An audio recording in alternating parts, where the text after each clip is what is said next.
we should be hearing this. I don't know why. It should say recording. It's not.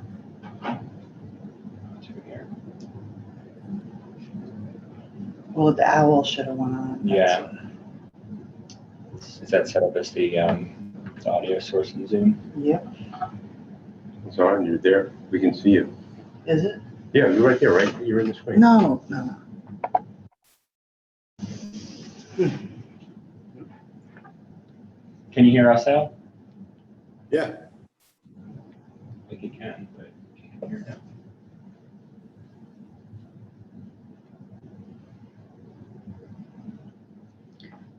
Speaker. Yeah. Do you want to do select the speaker and then do meeting out?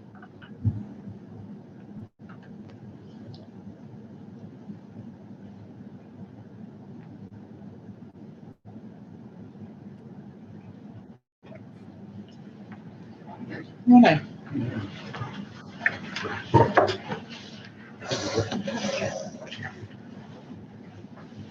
Should be it. Sure, George, actually.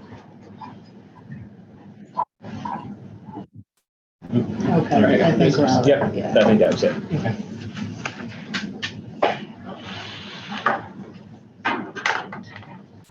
We're ready. Good morning and welcome to the annual meeting of the Town of Bethlehem Industrial Development Agency.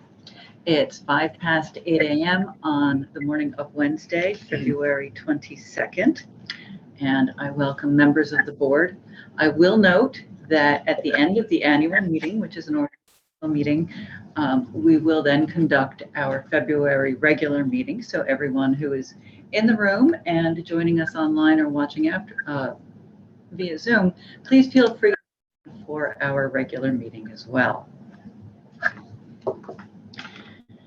The first item of business for the annual meeting is a call to order and roll call all of our members this morning. So starting with me, Victoria Storrs, I'm the chair. Also present this morning, David Cadera, board member.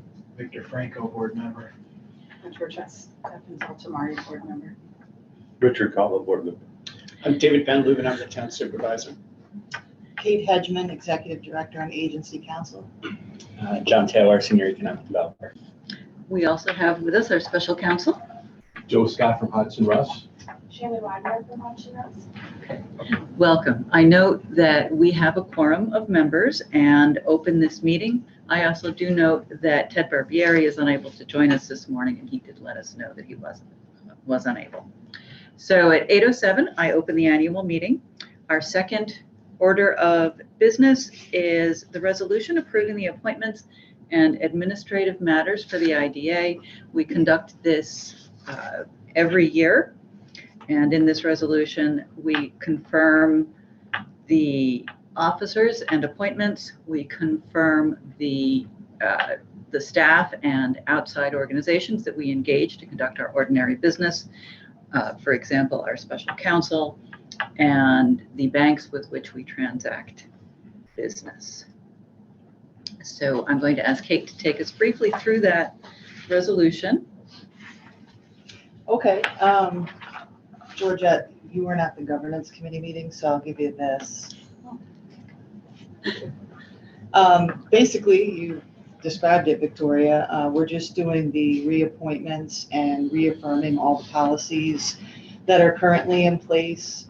The board should know those that weren't at the governance committee, but I think that's just about everyone was, and maybe except for Georgette, that we are going through the policy manual over the next couple meetings in governance to make any updates that we feel are necessary, because it hasn't been looked at in quite a while.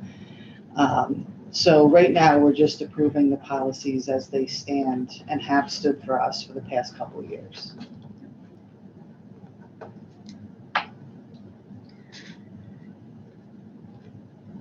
It also states the committees in there too.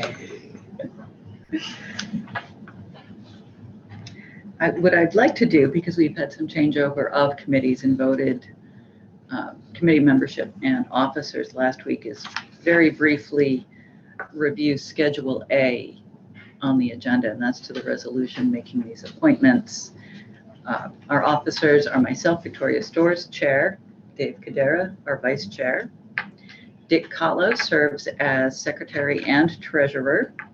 And as is our usual practice, our Executive Director is also an Assistant Secretary. That's Kate Hedgman. Our committees, our Audit Committee, Georgette Steffens is the Chair. I'm on it, as well as Dave Cadera. Our committees are 3-person committees. The Governance Committee is chaired by Dave Cadera, and Dick Cotlow and Victor Franco are members.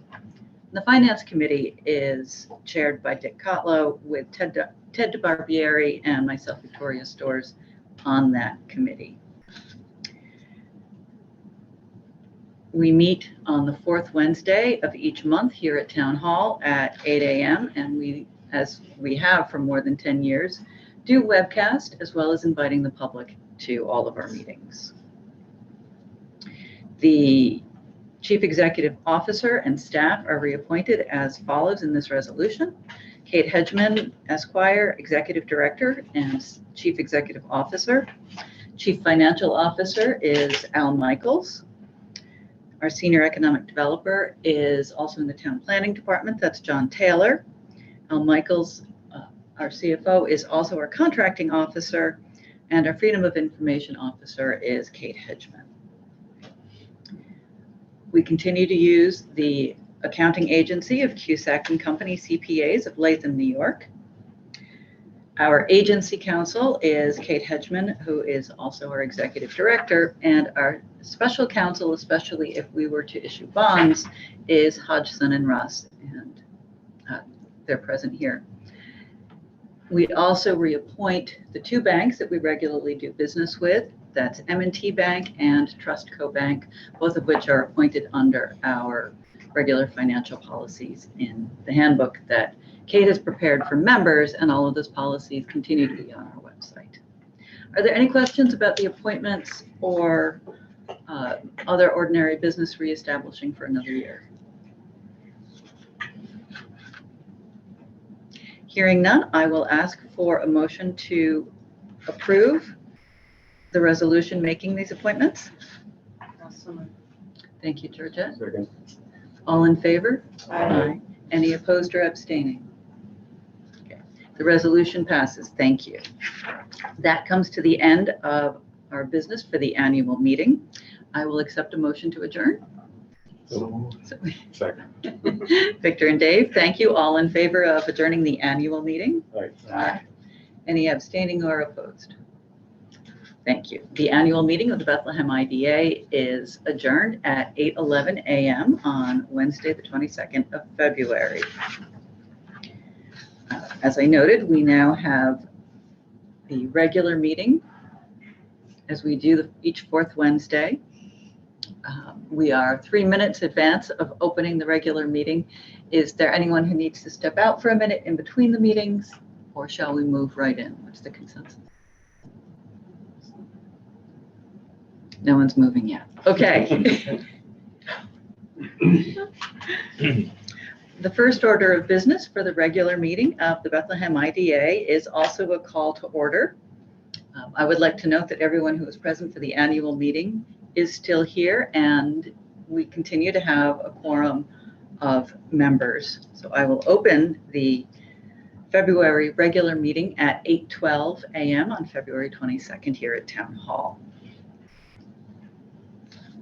The first order of business is to approve the minutes of our January 25th meeting. So moved. I take it there are no edits that weren't already provided. Okay, we have a motion and a second. All in favor of approving the minutes for January 25th? Aye. Any abstentions or opposition to approving the minutes? Okay. So, item number 3 on the agenda is communications. Kate, you listed none. Have any come in since the agenda was published? No.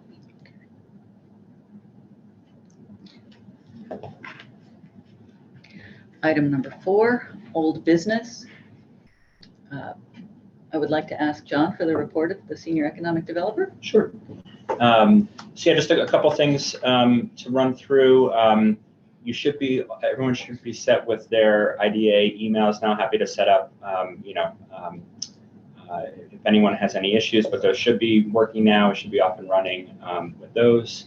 The new website, I'm planning to kind of do a soft launch later this week. I want to kind of get it out there, but be able to run some kind of tests, make sure everything is running properly.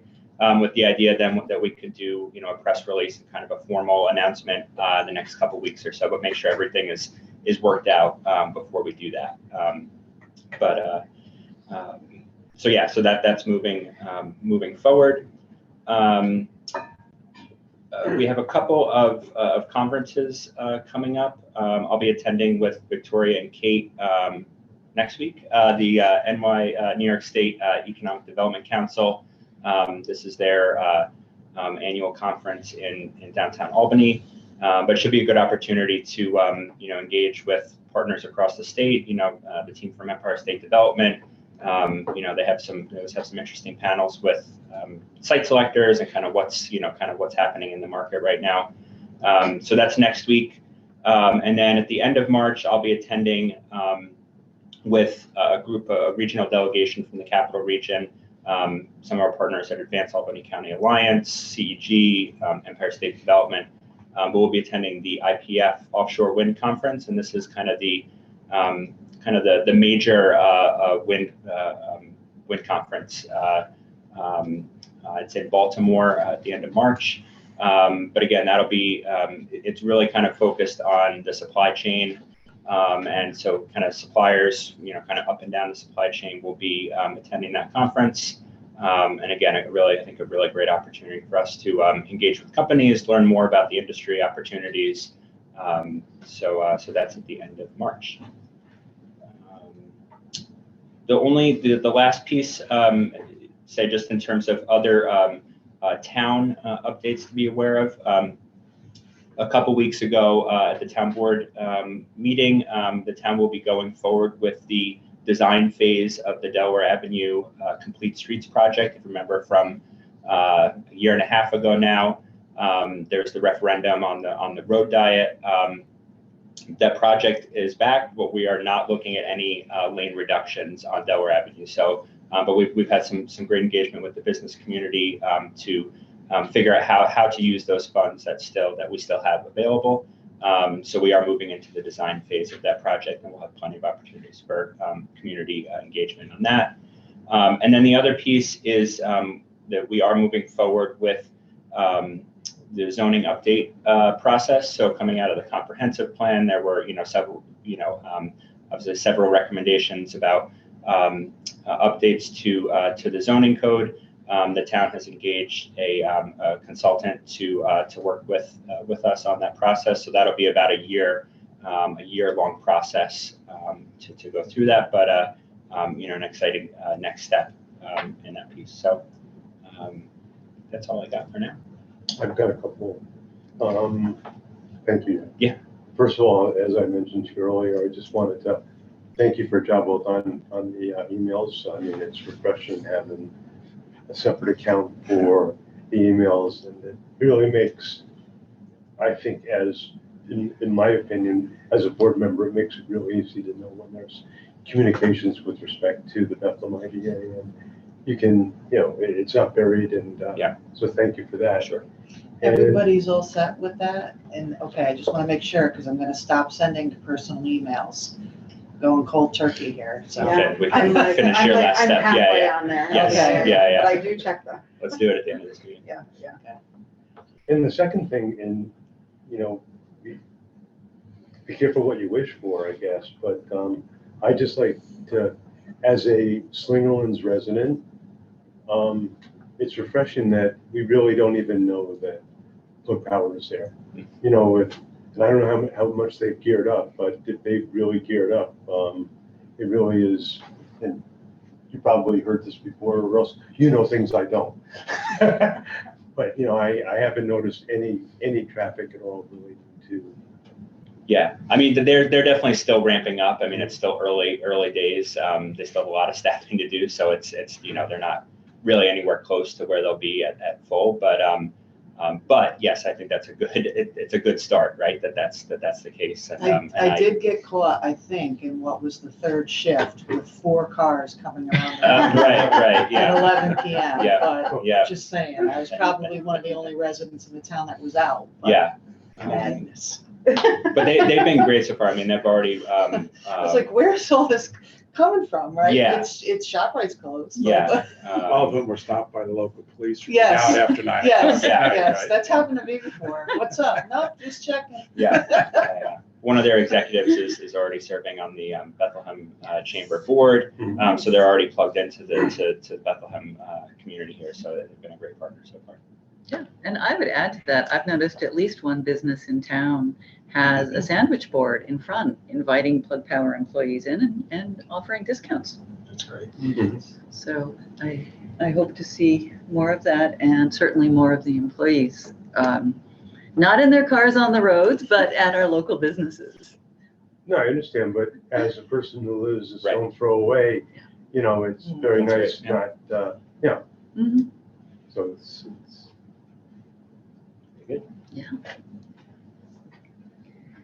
All right, well, thank you, John. Any other questions for John? Okay, then we move on to reports of committees. And since the presentation and approval of the annual audit is an action item, for reports of committees, I am going to ask Georgette, as chair of the audit committee, to begin. Sure. So the audit committee met last week where Cusack and company came and reviewed the draft audit, which has been included in everyone's packet. There wasn't really anything of note. There were no major deficiencies, nothing really of concern identified by our auditor. We did have some conversation about how we report, sort of on that first page, that first letter there that talks about, sorry, second page. Going through all the letters here. We talk about our financial statements. Want the opinion letter?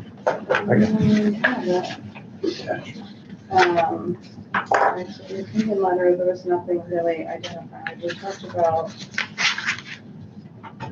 they really went through what was their responsibility. They went through that they had no problems with the team on getting the information, and they didn't identify any very specific weaknesses. You can see that the audit reflects the increase in projects that came through the IDA, of last year versus this year. I don't know if anyone else on the committee had anything specific they wanted to highlight from the audit. Does anyone have any questions about the audit? But it really was all good news. Obviously, the increase in assets and the like is positive. Dick had made a suggestion in the management discussion and analysis that we take a little bit of room to acknowledge the accomplishments and the improved financial position as of the end of 2022. And the audit committee did reframe how we present our accomplishments in that letter.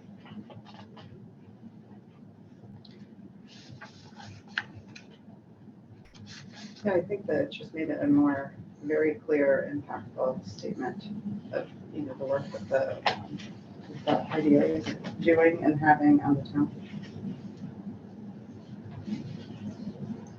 That's all I have.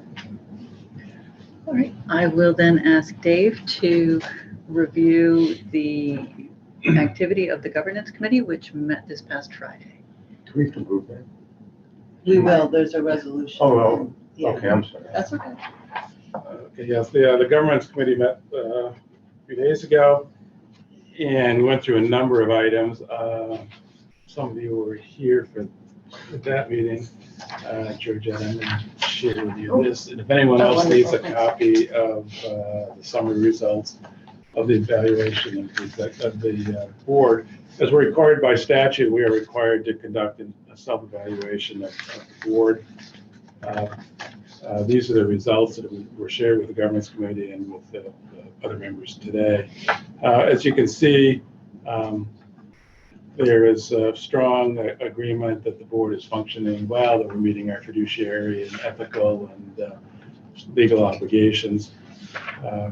The only, I guess, two areas of somewhat concern, though no disagreement, is how well the board establishes and measures its performance goals and how that contributes with the overall mission of the agency. That's an issue we discussed in a little bit of detail, and we'll, as we go through, as the committee spends the next several months going through our policy manual, that'll be an issue that we'll probably try and address a little bit more clearly, is how we establish these goals, how we measure them, how we communicate them to the other members of the board. There was a discussion about changing some language in our mission statement, which again we're required to review every year. There was a phrase in the mission statement that said that the agency's mission is to assist the town in implementing the non-residential development components of the town's comprehensive plan. We had a brief discussion, and probably will continue, on striking that language, non-residential, since the town plan now deals considerably with diversifying its housing stock and trying to build more affordable more affordable residences in the town, whether it be condos, apartments, or whatever, and whether or not the IDA should play any kind of role in that. So we made no decision on whether the IDA has a role to play in future residential development of the town, but we thought that it was to leave our options open, that we just strike language referring to non-residential development and leave it just assist the town with the development of components of the town's comprehensive plan. There is some the whole question of IDA involvement in residential development is kind of murky. There's no clear statutory guidance on this issue. Joe, you may chime in here. I have did some consulting on my own over the last week, and it seems clear that even the controller has punted on that issue as to whether or not residential development qualifies as a commercial project, and has left those decisions up to individual IDAs across the state, whether they want to define multi-unit housing as a commercial project or not. And therefore, some IDAs, I think, are moving in the area of supporting local housing developments, others are not. And I think we had no general agreement within the committee, the governance committee, as to whether or not that's an appropriate role for the Bethlehem IDA. But we left the door open for further discussion with the full board going forward. So that will appear, I think, on future agendas. And the second issue was probably some concern about how knowledgeable board members are about the financial statements, reporting requirements, and other financial transactions of the board and the agency. While we don't question the financial statements or the work of Dick and Al, I think there was some concern raised as to whether or not the board should be provided some additional background information on individual transactions. So should we see checks, statements, should we get at least a description during the course of the meeting as to what kind of expenditure transactions occurred during the course of the month? And as opposed to just saying, X numbers of dollars were in expenses. And again, that's something that we will, if a policy needs to be developed, it's something we will take on over the course of the next couple of months in conjunction probably with the Finance Committee. But other than that, I think we gave ourselves pretty high marks. I think we think very highly of ourselves as board members. And I wouldn't necessarily take that to our families and ask them what they thought the same. But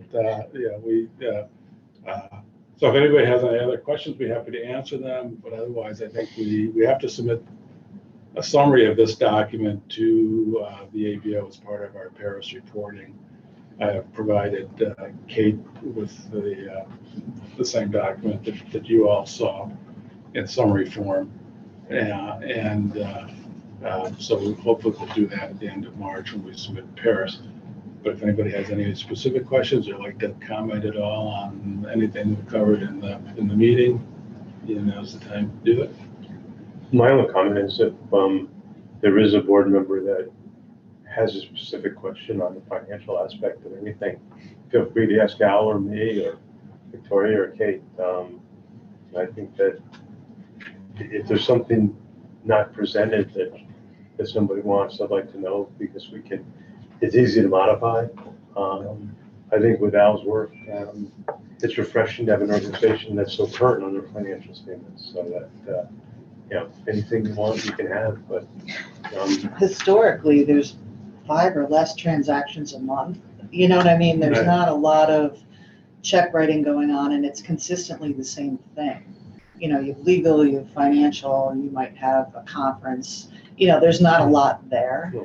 So, I mean, that's sort of the good news, that you're not necessarily missing anything per se. I review those as well.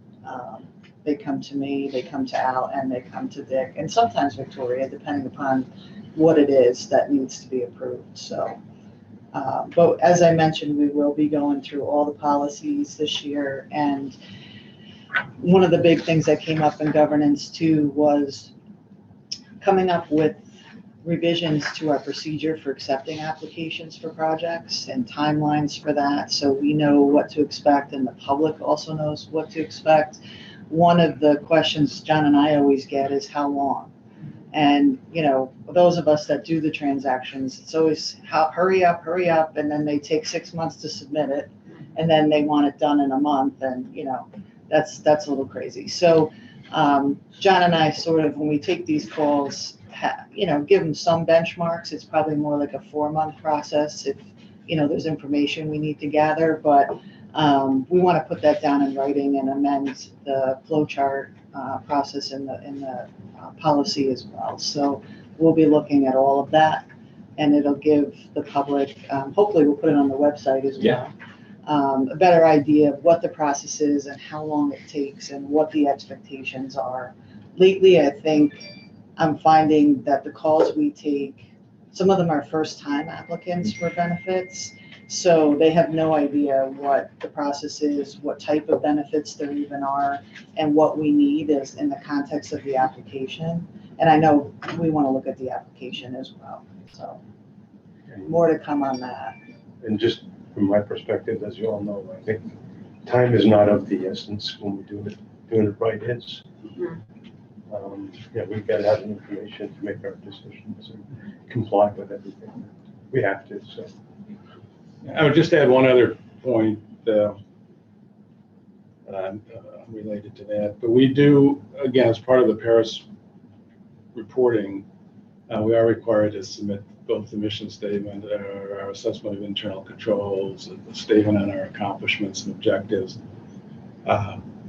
So we will, I believe we may have some draft language on the mission statement that we can present before we have to submit Paris. But we also had some discussion on our goals and objectives and accomplishments. Again, a draft of the document was shared with the governance committee. We're going through that. But the one thing that I think we all agreed on was that we were going to try and emphasize projects over process. You know, that we're going to be, that our main accomplishment is really the increase in projects, the impact these projects are having on the town, and to emphasize that those projects towards the job creation targets that each of these projects has sort of identified, and downplay to the extent that we can the level of financial assistance that the town provides.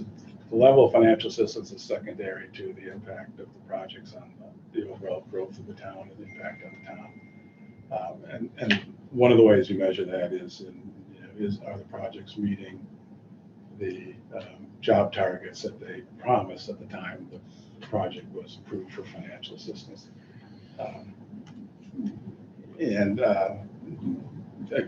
in the Paris report, we do have to go through a litany of questions regarding each individual project and whether or not they're meeting their job targets and what financial assistance we provide. So all that information is available to the public.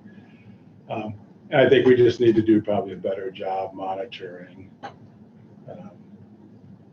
the evolution of the project in terms of its job creation success. We had some offline discussions about this a little bit. And it's my recollection from my days at the ABO that, you know,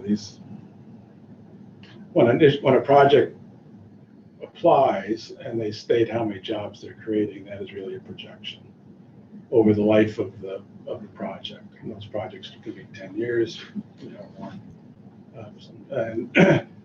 and so it's hard to measure whether a project is successful in year 1, 2, 3, or 4, because they may be still ramping up to whatever their project goals are. So I would caution anybody, whether it's the public or the board, not to get overly concerned if they see a project is quote underperforming prior to its life cycle coming to an end. You know, certainly a change in 1, 2, 3 jobs, what was promised is probably no cause for concern. If somebody promised 50 jobs and they're in the 6th year of the project and they haven't done anything, then that's something I think the board has to take into consideration and start looking at. And the project has to be reminded. We do have clawback provisions and things like that should they fail to meet their initial obligations. So again, I think for the goals and objectives, we're going to try and emphasize more of the success of the projects, the impact on the town, the change in job numbers, and de-emphasize just the level of financial assistance that we provide.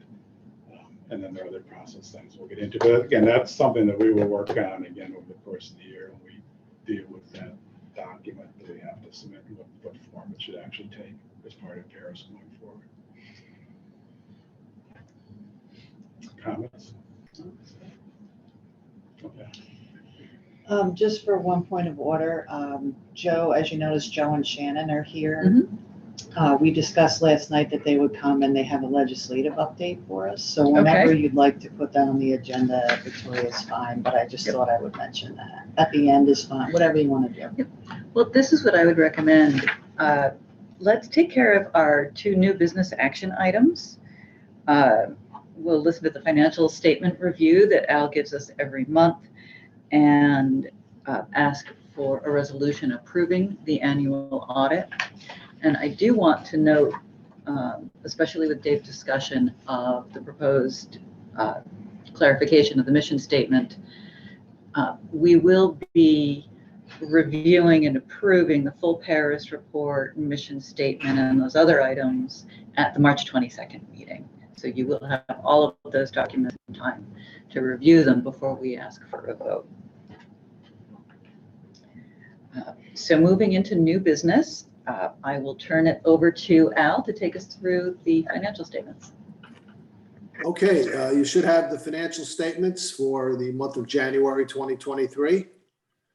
Our first financial statement is the statement of financial position, our balance sheet. Cash account was $454,328.56. Our CD is $751,986.25. So our total cash is $1,206,314.81. Other current assets are fee receivable of $214,736.70.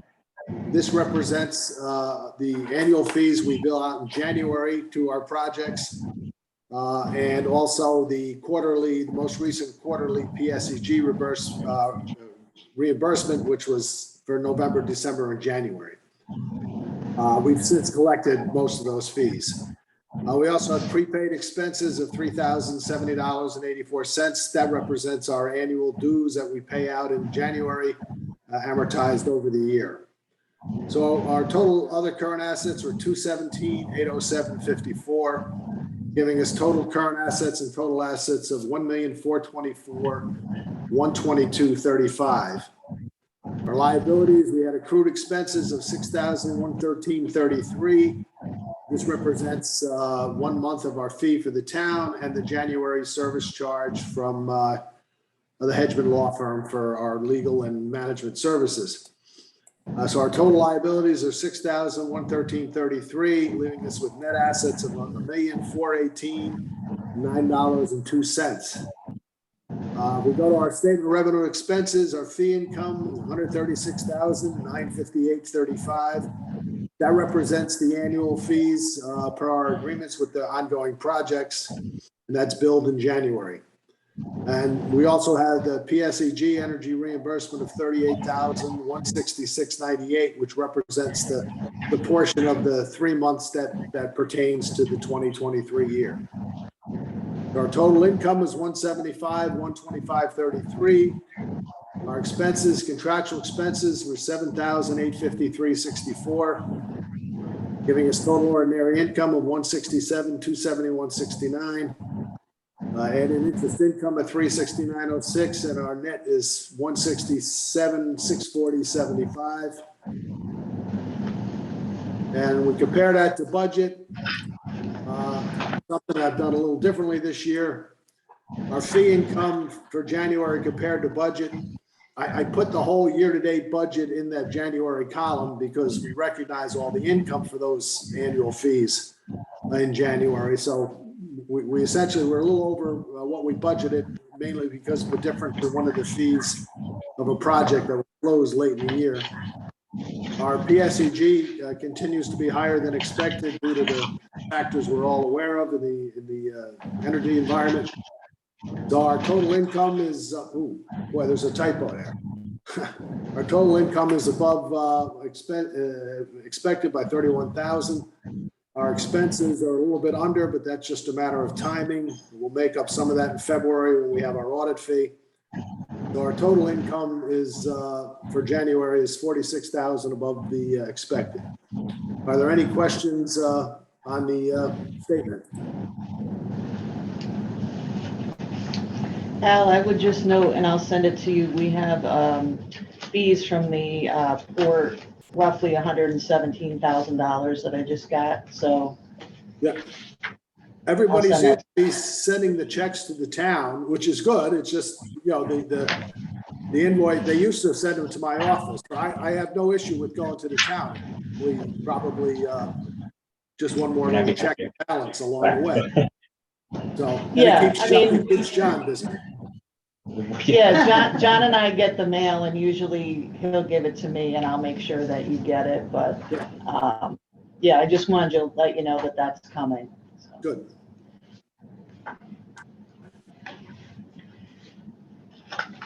All right, thank you, Al. Okay.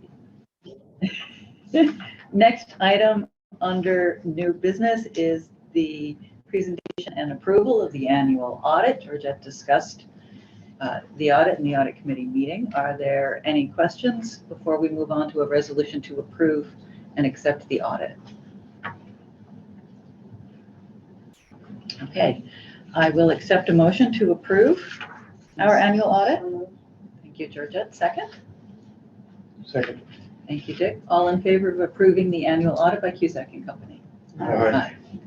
Any abstaining or opposed? Thank you. The resolution passes to accept the annual audit. It will form the basis of the final Paris reports that Al is preparing, and we will see those at the March meeting. Okay, so I'm going to ask that under new business, we have a brief discussion of letterhead, business cards, and suggested board. Oh, excuse me, there's an orphan on my page. Last item under new business action items is a resolution to approve the purchase and use, the subscription and use of the Bells Board management and document Retention. Cloud retention. I'll turn that over to Kate. Do you have the link? Is it already set up or? I didn't know. I thought you had set it up. No, I got it. Yeah.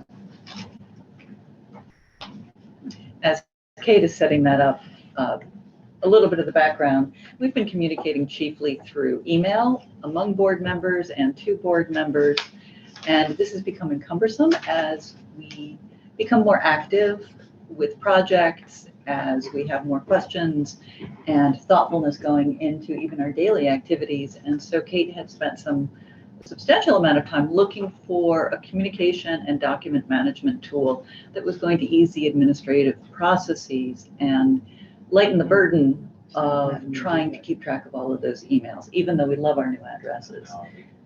And the governance committee reviewed her proposed solution, and I reviewed it as well.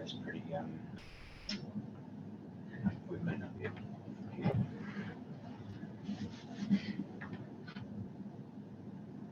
Let me see. I should have checked the editing for that. Um, We have to get it whitelisted with MIS. Can we It's do really- it it's from really my sensitive. phone somehow, I wonder? No, we're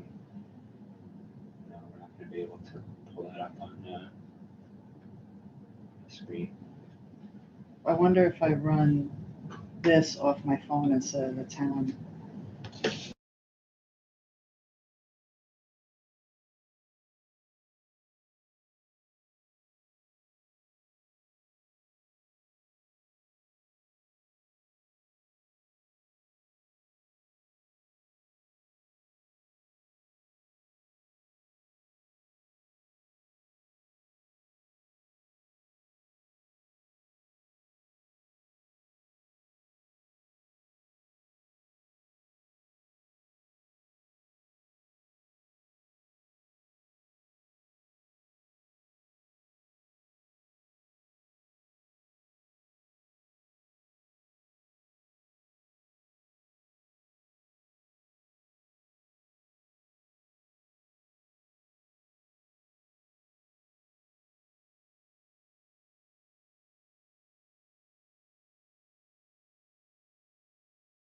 None of them ever did. I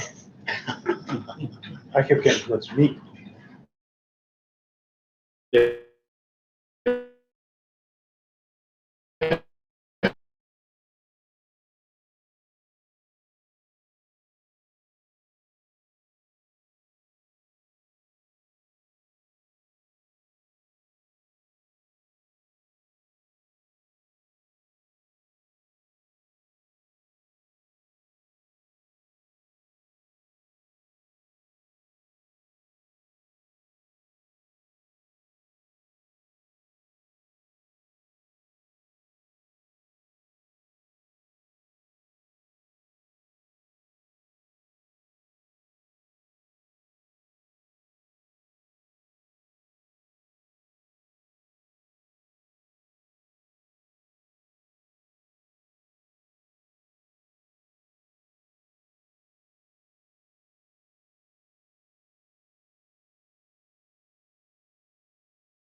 I think you need to go into Zoom and change the speaker too. It's Okay. never easy, right? Speaker. You're right. Yeah. Computer. Samsung. Just do Samsung. Yeah. Let's try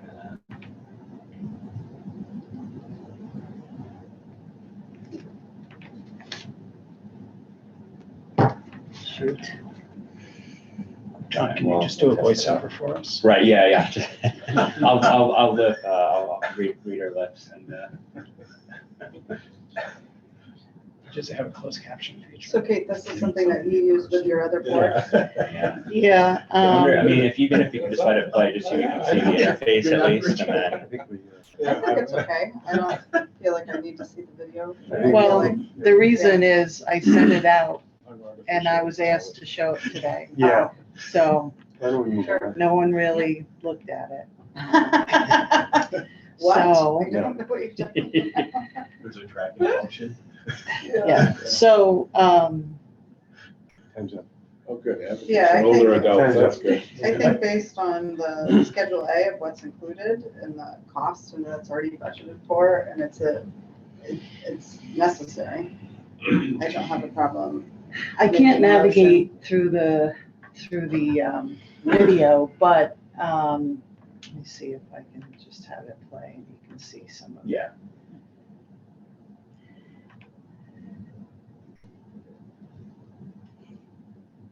So this is what you would see when you log in. There's a meetings tab, there's a calendar.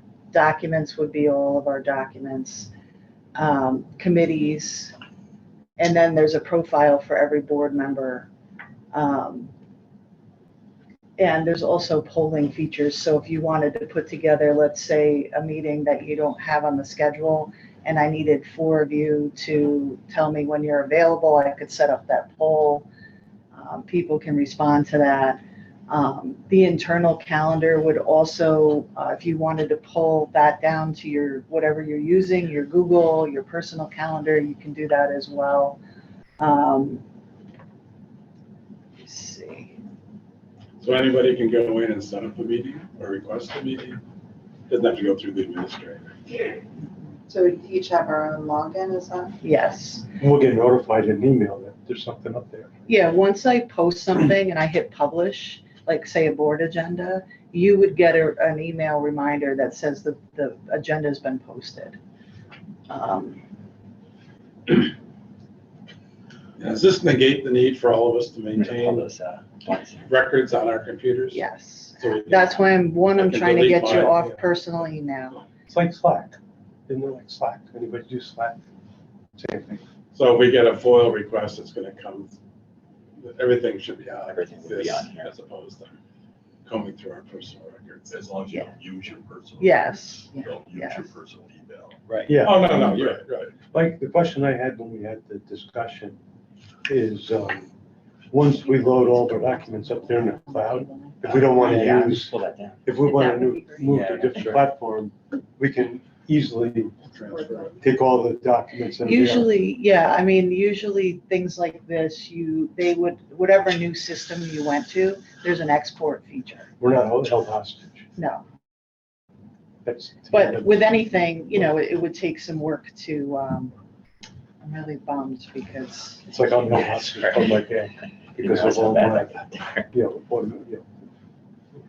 internet banking, everything. your phone isn't on mute, is it?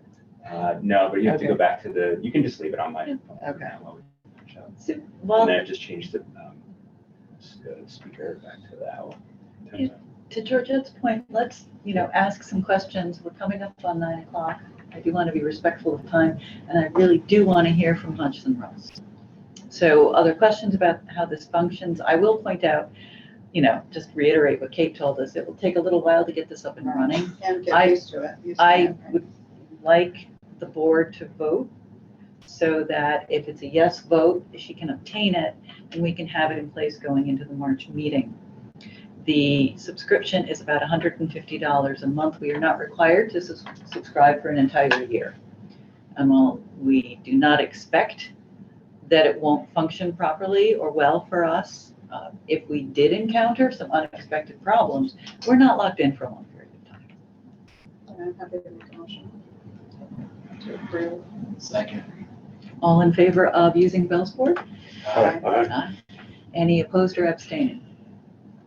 Okay, thank you. The resolution to approve, obtain, and use Bell's board passes.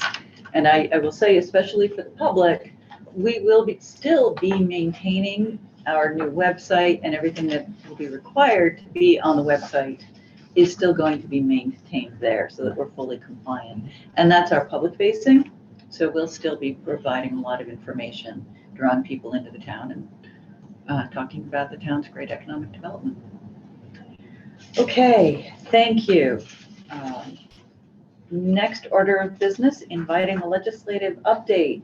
Joe Janet, please. Well, thanks, Jared. Thanks to Kate for letting us walk in. I think that was your description last night. We usually do a better job of letting people know that we put together some memoranda and some materials, and that we're going to come in and talk to you about legislation that we've adopted. So we have a nice memo that we're going to hand out to you. And I'm even better yet, I'm going to pass it over to Shannon and let her walk through the 3 or 4 matters that we think you should know about.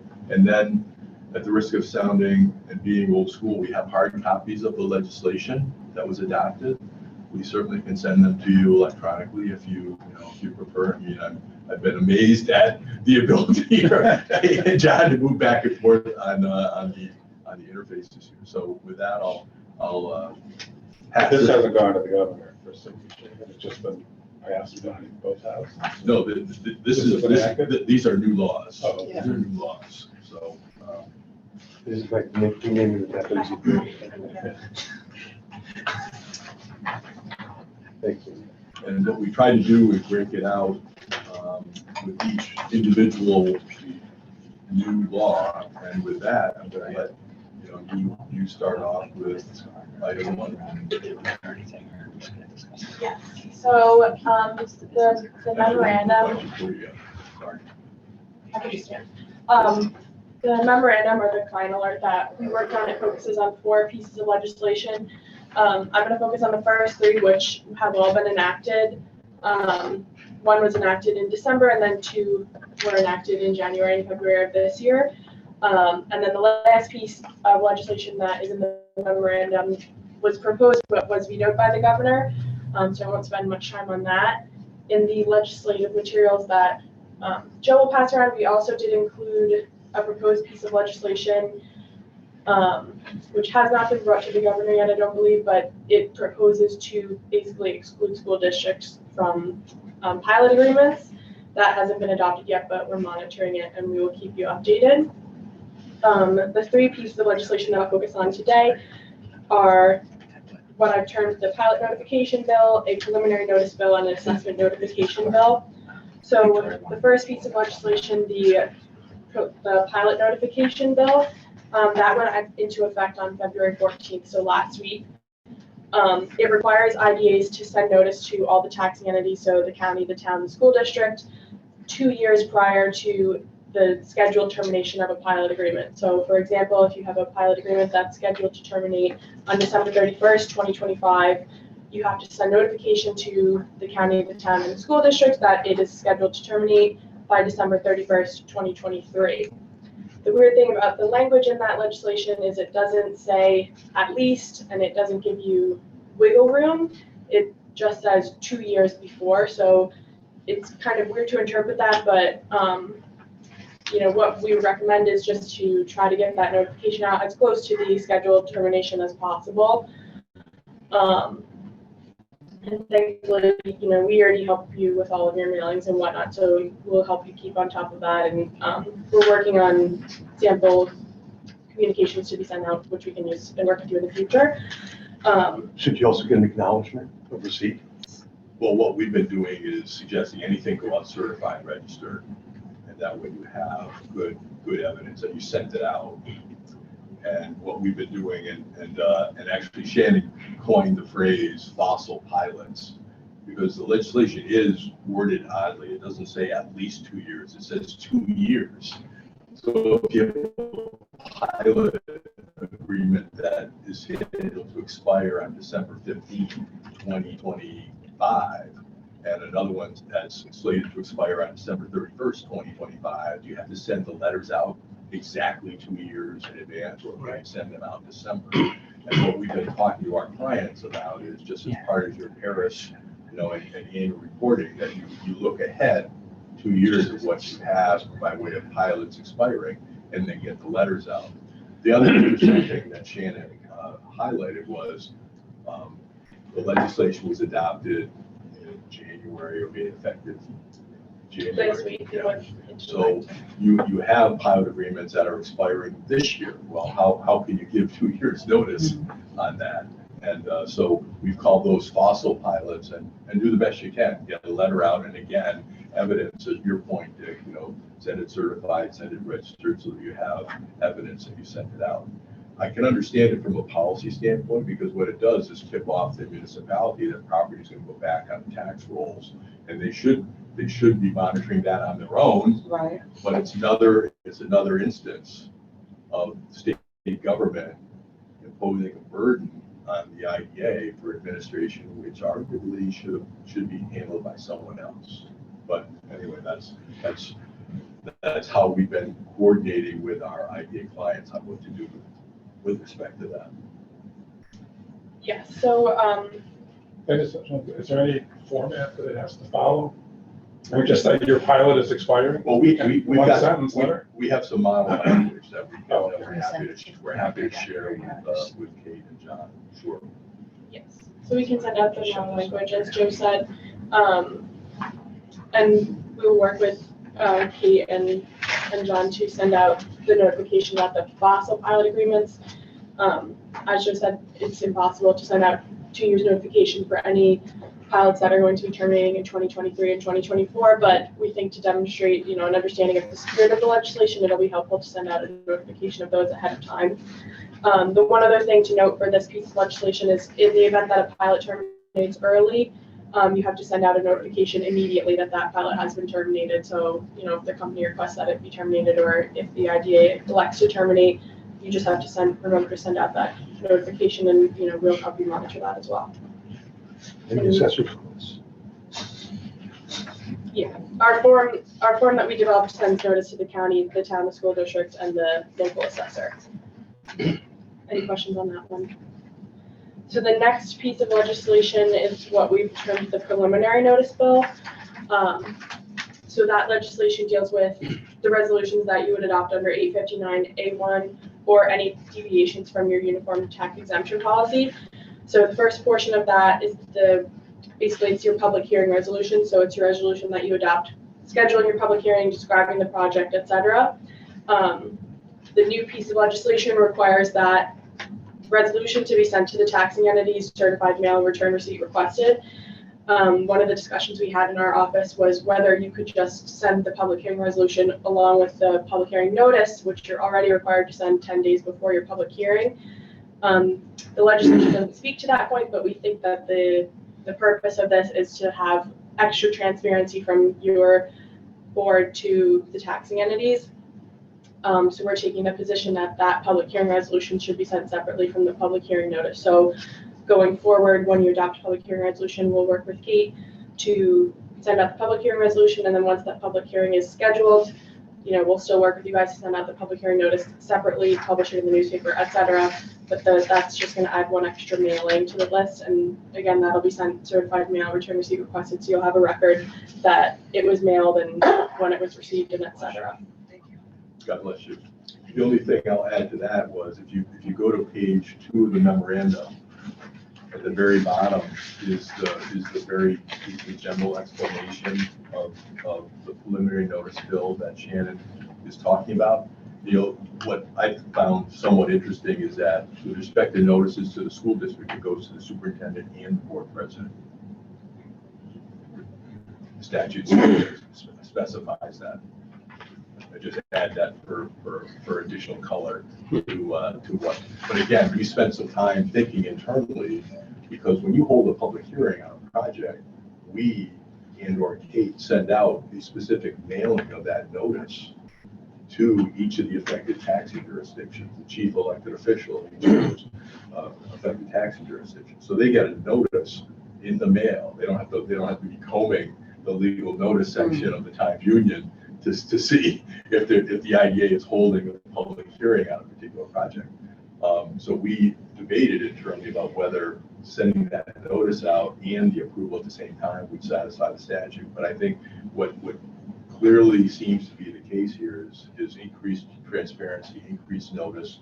And so at the very onset, and Kate was talking about the calendar that you and John are going to be working on, well, that will be part of your calendar. You know, you'll get the application, you'll consider the application, the board will look at it, you'll then bring it to the board, you'll hold a public, you'll adopt the public hearing resolution, and then you'll send the public hearing resolution out to the affected taxing jurisdictions. Yes.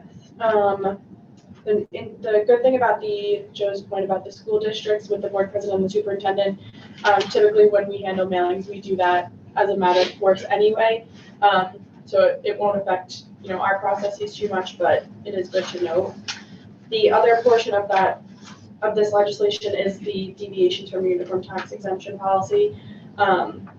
So, prior, under your uniform tax exemption policy, if you're going to offer a pilot that deviates from that policy at all, there's a process for notifying the taxing entities, reviewing that deviation, approving it, and et cetera.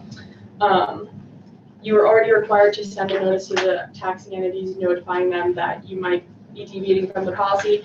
What this does is it changes the law to require that to be sent certified mail return receipt requested, which when we send those out for our clients, we already do that. So it shouldn't affect your processes too much, but it is interesting to note.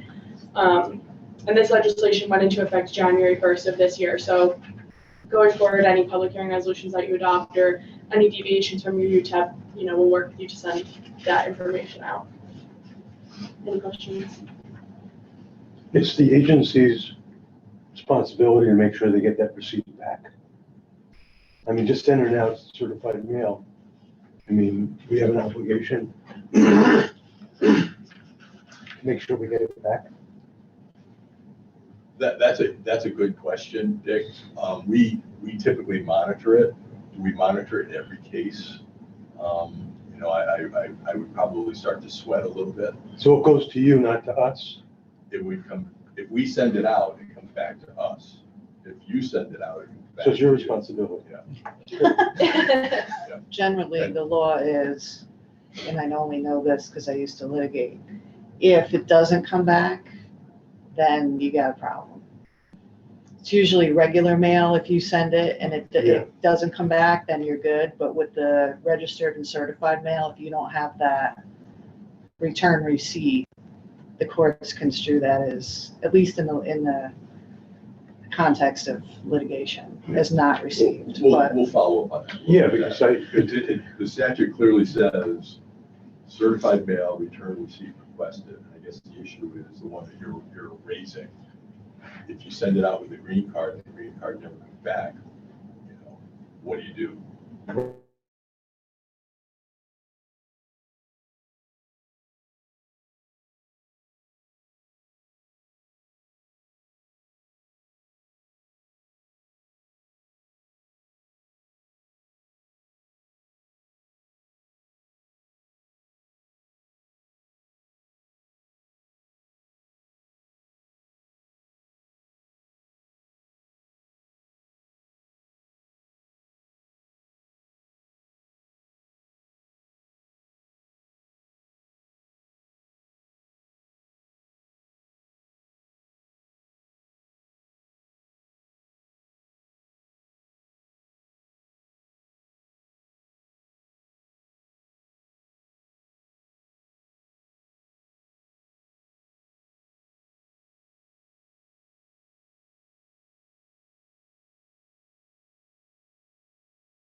is making pilot payments. One thing we've discussed with some of our other clients is whether the IDA should send a notice out to entities under their outstanding pilots, letting them know that this has been passed. It's not required, but politically or from a community-facing standpoint, it could be good for the IDA to send this notice out so it looks like you're, helping your project beneficiaries as much as possible. But we can work with Kate and you all if you're interested in doing that. The other thing is, whether you would like to or whether you should include new language in your pilot agreements going forward, notifying project beneficiaries or companies of this legislation. The interesting thing, one thing that was raised to us is whether if you add language notifying a company of this new legislation in future pilots, does that then become a default under the pilot agreement if they fail to adhere to this 45-day notice provision? And that opens up a whole other can of worms. So we're working on language for that, but obviously we'll discuss it, with the board and with Kate before we put it in any future pilot agreements. So preliminarily, this is an obligation of the company. Mm-hmm. So we put that in the pilot agreement, but it does, and it is actually an interesting point. I mean, there's a house of cards here in these transactions. Do you want the failure to make that filing to be an event of default? And you could, in theory, terminate the transaction on the applicant. Might not be something that you want. That's something that we're looking at internally. But the bottom line here is, unlike all the other new pieces of legislation that we talked about, this is an obligation to the company. So just to wrap up quickly, I think it's interesting that you're, planning to revisit your policies this year, because I think with this new legislation, it opens up some maybe new policies or changes probably to your uniform tax exemption policy related to these notices and this other legislation. But we're still monitoring all this, and we're happy to answer any questions as they come up. Good question. I know the date, the 2-year window is kind of murky as to how you define that. Mm-hmm. So if you had a project that was pilot ended in July of 2025, and another one that ended in December of 2025, could you, at the beginning of 2023 or 2024, I guess, just send out a letter to both of them at the same time saying your pilots end in 2025? That would be our view, because I try to take a common sense approach to this, because otherwise you'd be driving yourself crazy. Now, happily, you don't have 85 projects, and most of your pilot agreements all end in December, at the end of December. But I can certainly imagine a situation where you have several with different expiration dates, and then do you send them out at different times of the year? I think what the critical thing here is that it's just another part of the administration / monitoring process that IDAs have to follow. And so it should be part of I would suggest part of your annual report review, that you look at pilots that are coming due in 2 years hence. So in January, you look at it, and then you get it out that months for the ones that are expiring 2 years hence in December. Right, and our ABO or our Paris submission identifies the termination date of all the projects. So we would know in March, February, March of every year, which projects are going to be, when they're going to expire. And so in theory, we could then send anyone that ended 2 years hence a letter on the same day. And the issue that, anyone who has to deal with statutes, you're pulling your hair out. The statute says 2 years. It doesn't say at least 2 years, or at least 2 years, but no more than 3 years, right? I mean, you don't want to send out a notice 20 years in advance, right? Because that defeats the purpose. I mean, the assessor's going to forget it by then. But because we do send the assessor a notice at the time of closing, they get a form which summarizes the pilot agreement, including the expiration date. So they get that at the time of closing. So it's just another fail-safe, but it drives you crazy when you think, well, gee, you saw it that, when you were with the state. I mean, bill drafting, right? Oh, yeah, I mean, absolutely. they're supposed to catch It's an art this. form. They're Yeah. supposed to catch this, Yes, yes. right? It's an art, and it's a skill, and it's a little frustrating, but we're dealing with it. The important thing is that you know about it, and so thank you very much. Can I have a copy of the legislation? I can send you, I'll give you copies of all of them. Yeah. There's 5 here, yeah. But you didn't catch that technically? Well, and the thing is, it's like, what do you do with the ones that expired prior to 2 years? Right, yeah. That should have been caught also. Right, Yeah, I agree. all the good people are gone.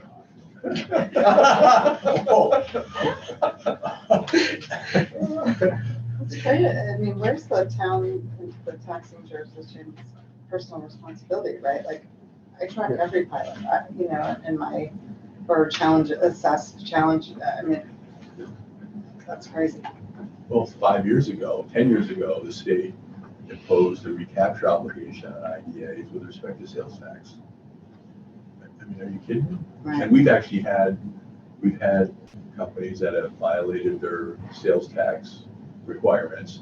And I've had conversations with the IDA executive director saying, you need to spend $10,000, $15,000, $20,000 to chase this company, sue them, get a judgment, file a judgment lien on their property to try to collect this $50,000, $100,000 because the state has said under these recapture provisions that you're supposed to do it. And you balance that with the state's resources, tax and finance, and the AG's office. My God, they have more lawyers than one of the biggest law firms in the state. So it's somewhat frustrating, but that's just one of the things we have to deal with as as an IDA. Thank you for letting us know. Oh, sure. You need a clawback surety. Sorry. You need a clawback surety bond. Yes. Yeah. Yes. Yeah. Saw that before. What? More money for consultants. Is there anything else that you would like to bring to our attention No, this morning? thank you for letting us come in. Oh, yeah, no, we're grateful. Very good. It's, more paperwork does, and I, thoroughly support transparency and keeping everyone in the loop, which has been our practice generally here in Bethlehem anyway. We're fortunate in our relationship with the school district and the town. It's just more paper at a time when we're also trying to cut down on paper, which seems a little bit of a shame. Okay, so moving back onto our agenda with thanks to Joe and Shannon. We have worked through our new business with them, but we still have 2 items that we're going to ask John and Kate to take us through briefly this morning under new business. And we'll start with business cards. We're also looking at revising the letterhead away from the old, we're really a law firm sort of style that takes up so much paper. But I'll turn it over to both of you. So this will be really, really quick on this, but we wanted to put some new, kind of with the new branding for the website, some new business cards that reflect that. And the idea is to have these for the New York State EDC conference in a couple weeks, right? But just, again, with the new logo, kind of the new color scheme here. And then the back, this is the old version. We would just have the kind of the Bethlehem Means Business tagline, right? But all the key information on our website there. But just again, a little bit more, kind of modern take on our branding here as I moonlight as our graphic designer and IT department here. So yeah. We simplified the letterhead as well. It Right. literally has the logo and Victoria and I at the top, just, because we mostly use it. And it looks, the colors are the same and the whole board, that whole mess that's at the top is gone. And it is the same brand, of course, as the new website that, Right. That matches the colors and all of that. That's really good. So generally, Kate and John and I use these business cards because we're, front facing. We don't have a business card policy. But that's generally what we've been doing because we tend to represent the agency and then come back to you. I keep asking for the typeface to be enlarged, and I think you're working on that so that I don't need my reading glasses. Oh, okay. Or, based on the demographics of the clients and our project owners and applications, I'm not alone in wanting larger typeface. If it fits. That's the, Yes. yeah. No, I'm happy to do that. I think I missed that comment, so I'll update that. Give it time. Yeah. Right, you'll Sure. get there eventually. Yeah. Any other questions, suggestions? We'll be flying the flag next week in Albany with our friends at New York State EDC. We are a member, and this year, for the first time, we're also a sponsor of the conference. So we don't have the programs yet, but there will be a quarter-page ad. Mm-hmm. It's going to look a lot like the back of the business card. John put it together, and it looks really good. We expect there to be continued interest in Bethlehem, given our twin energy projects. That continues to be a theme for the state. Okay, board training, suggested dates. Yes, so we've been trying to get dates down for a while now.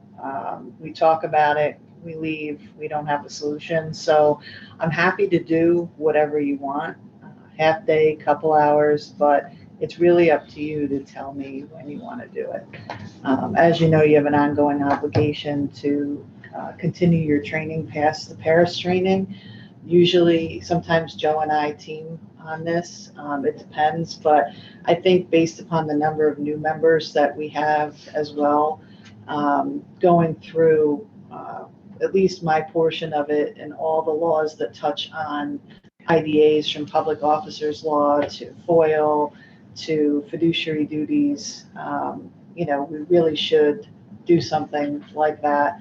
Joe in the past has done some further instruction about, things to think about when you're reviewing a pilot or applications for assistance, things like that. So we're happy to put together, whatever it is you'd like. And then I know Victoria wanted to add a little bit of strategic planning, or at least strategic discussion around that. So you're probably looking at least a half day sort of board, workshop, retreat, whatever you want to call it. The 28th or 30th work for me, the 29th does not. What are we talking about? March, there were Oh. some suggested dates on the agenda.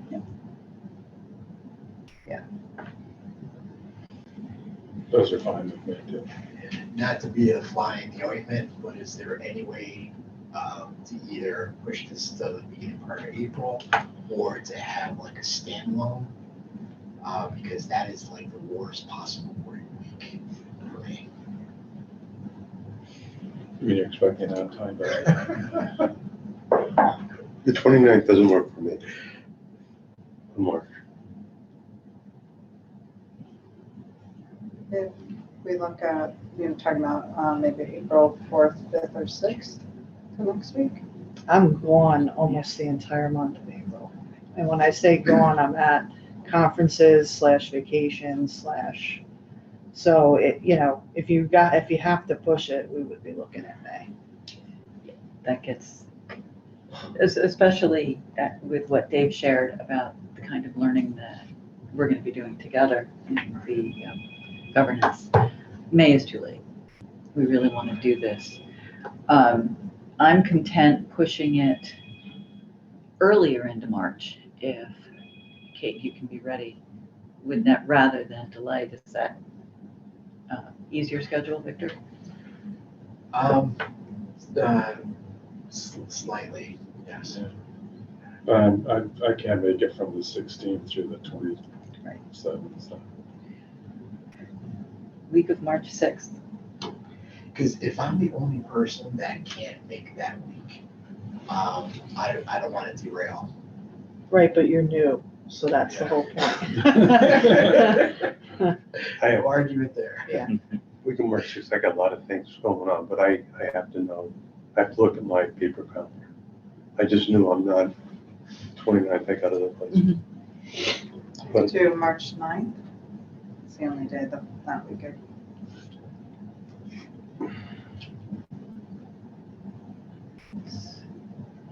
It's funny, for some reason, actually on my calendar, I have IDA training Friday, March 10th. So did we not talk about that? But I don't know why I have that there. So the 9th or 10th I could do. 9th works for me. I'm wide open and I can keep it open. I'll have to let you know, 9th or 10th work. I think they do, but I just have to check. Yeah, that's probably okay.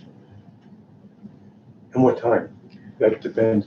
9th and 10th, I'm flexible, but it depends on the hour. I have So to, then you're not flexible.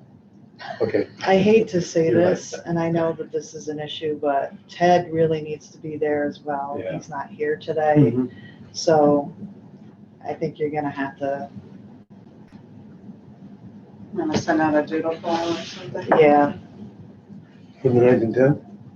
yeah. And I mean, I understand it's budget season, so that's tough too, so it is what it is. I'm willing to do a one-on-one or whatever the case, so I'm not holding everybody up. Now, we appreciate the sentiment. One of the things that we want to accomplish with board training is, have members talk to each other. This is not a one-on-one, this is interaction. What do we want to do together? Can you be ready by the 8th or 9th? Yeah. Yeah, but Ted's gonna probably tell me he can't make it either, and Ted and Victor really Yeah, no, I are understand the, that. Yeah. the targets, so.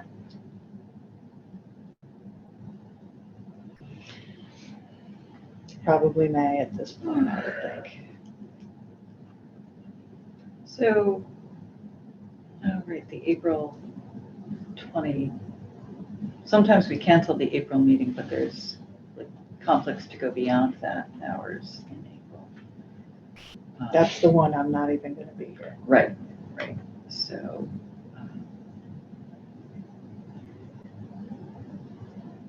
let's get a doodle poll. This will be easier once we are fully on board with Bell's board. That would be the tool. Okay.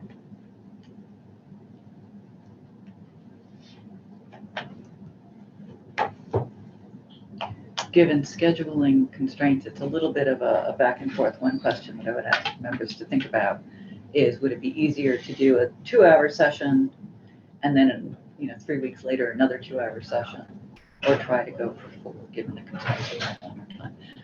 I don't know the answer to that. I can go either way.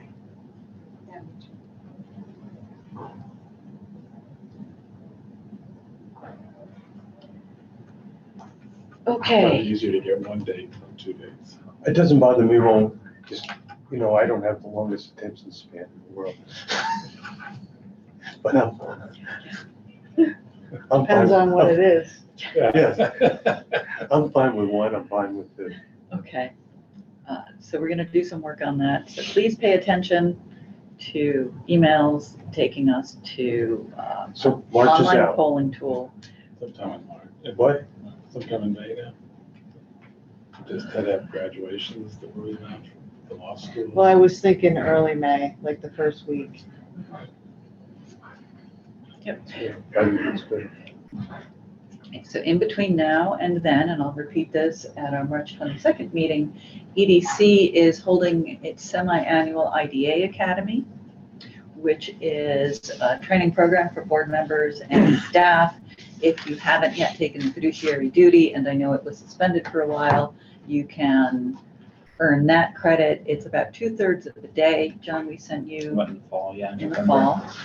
In addition to the learning, the content material, in person, this gives you an opportunity to meet other IDA members and staff and hear what's going on in their worlds. And I think that that cross-pollination is important.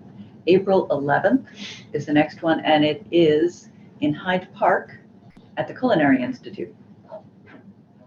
So we have never demanded that people go. We know that sometimes it doesn't work with calendars, but we absolutely encourage every member to attend. Just get in touch with me or Kate. We pay for it. And would very much like to see people taking advantage of that program. Unfortunately, that's school vacation week.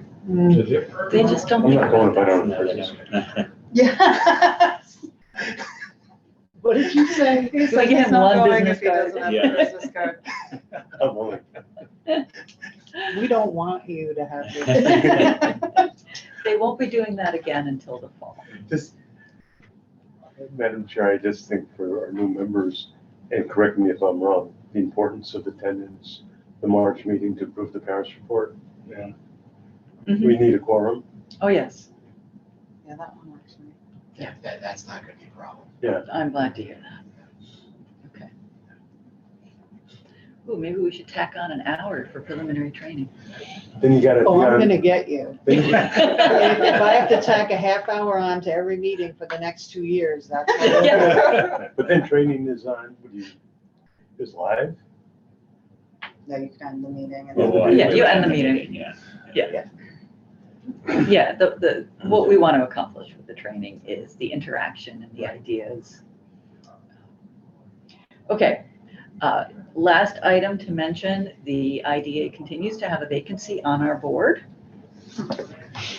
For those of you who are watching or are live or watching this video and you're interested in economic development in the town of Bethlehem, please, you can certainly contact us at the IDA for information.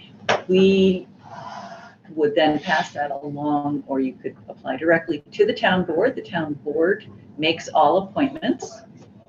And we invite people who love Wednesday mornings with us to find out more and consider joining us on the board. We're especially looking for people who are working in town across a wide range of employers, including some of our larger employers whom we haven't had representatives from for a good while. And with that, are there any other questions or a motion to adjourn? So moved. Second. All in favor of adjourning? Aye. Any opposed or abstaining? Okay. The motion to adjourn passes at 9:36 a.m. on Wednesday, February 22nd. Thank you, everyone, for attending. Thank you.